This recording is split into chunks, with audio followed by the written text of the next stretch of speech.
আসসালামু আলাইকুম প্রিয় ভাই বন্ধুরা, আজ গুরুত্বপূর্ণ একটা ভিডিও নিয়ে এসেছি। আপনারা সম্পূর্ণ ভিডিওটা দেখবেন, দেখলে বুঝতে পারবেন। এমন এক কপাল নিয়ে দুনিয়ায় এসে দেখেন, আসলে ভাগ্যটা এতই খারাপ। কাঁচা ময়লা আতাইতে হয়, কাঁচা ময়লা আতাইয়া কাজ করতে হয়। এই দিন একটা প্লাস্টিক টি আমাদের লাগাইতে হইব।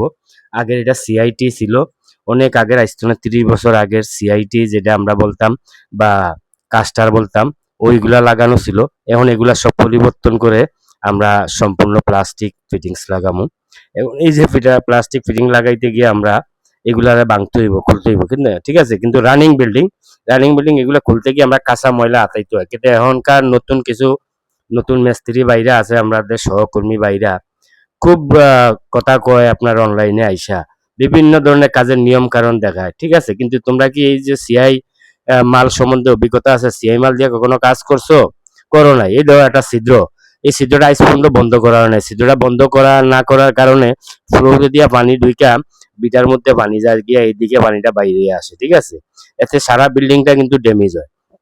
এখন আমরা যে কাজগুলা করতেছি, কাঁচা ময়লা আতাইতেছি, ঠিক আছে। কিন্তু তোমরা তো এই ধরনের কাঁচা ময়লা আতাইবা না। তোমরা তো কাপড় চোপড় মানে 2 লাখ 2.5 লাখ টাকা দামের মোটরসাইকেল চালাইতেছো, ভালো কাপড় কিনতেছো। তোমরা এগুলো আতাইবা না। যেদিন এই ধরনের ময়লা আতানোর কাজ থাকবো, ওই দিন তোমরা কাজেই আইবা না, ঠিক আছে। কিন্তু আমরা করতে হয়, কারণ আমরা বিপদে আছি, আমরা ঠিকাদারি করে আমরা বিপদে আছি। নিজেই কাজ করতে হয় সবসময়। আমি নিজেই কাজ করে তাই কাজটি কেমন